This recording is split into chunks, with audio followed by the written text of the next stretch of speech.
Our top story this morning. South and North Korea are set to hold their groundbreaking ceremony in North Korea for linking and modernizing railways and roads between the two Koreas. This comes 8 months after the leaders of Seoul and Pyeongyang first agreed to work together on the project. It wasn't exactly smooth sailing due to a lack of progress in the North Korea-U.S. negotiations. But after many twists and turns, South and North Korea are indeed due to hold this groundbreaking ceremony before we bid farewell to 2018. We have our Unification Ministry correspondent Oh Jung-hee joining us live from Dorasan station, which is the northernmost train station in South Korea.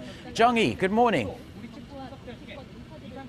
Good morning, Mark. I'm standing at Dorasan station just 700 meters away from the Demilitarized Zone.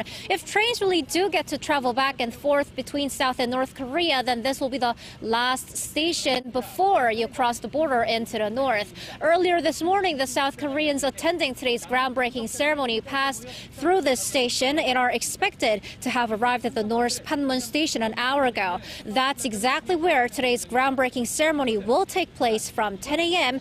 just about now. There are 100 participants each from South and North Korea. From North Korea, Lee Sun-kwon, the head of Pyongyang's reunification committee, is to be at the event with senior North Korean officials from the Economic Cooperation Committee and vice ministers of railway and land. From the South, Seoul's transport and unification ministers Kim Hyun-mi and Jo Myung-kyun are attending, along with the leaders of South Korea's political parties and rail and road-related officials. A few South Koreans who lived in the north before being displaced by war have been invited as well, along with the engineer who last ran trains across the border. Let's have a listen to what they had to say this morning. I'm very excited and I think I'm very lucky. There are a lot of us who had to leave our hometown. It'd be great if all of us could go and visit our hometown by train. We're all old. It's our big wish to go there by train. It's been 10 years since I last ran trains to the north via Gyeonggi rail line.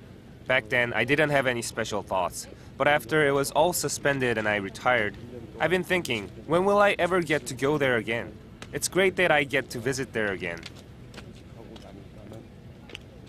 Okay, well, Jung-hee, they must be extremely excited to be making this trip. We're hearing, though, that there are also participants at today's event who are not from the Korean Peninsula. Can you tell us about who they are? And also, does their presence mean that this massive transport project could actually begin right away? Well, Mark, to answer your first question, yes, top railway and road officials from China, Russia, and Mongolia will be at the groundbreaking ceremony today, and that as inter-Korean railways could eventually be linked to railways cutting across these three countries to join the Trans-Eurasian Rail Network in the future. Also, the Executive Secretary of the UN's Economic and Social Commission for Asia and the Pacific is coming.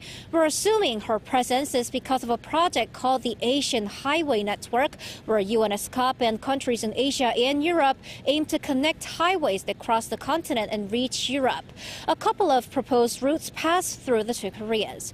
But even if we have quite a number of high-level figures coming to the event, today's groundbreaking ceremony doesn't mean that the two Koreas will kickstart related construction right away. The two Koreas have received sanctions waivers from the UN Security Council for on-site surveys and today's ceremony, but that doesn't mean these waivers will apply to whatever work happens in the future. Seoul also plans to do more detailed surveys before coming up with construction plans. South Korea says the actual construction work won't begin yet, and things will go in accordance with progress on North Korea's denuclearization and following waivers on sanctions. Back to you, Mark.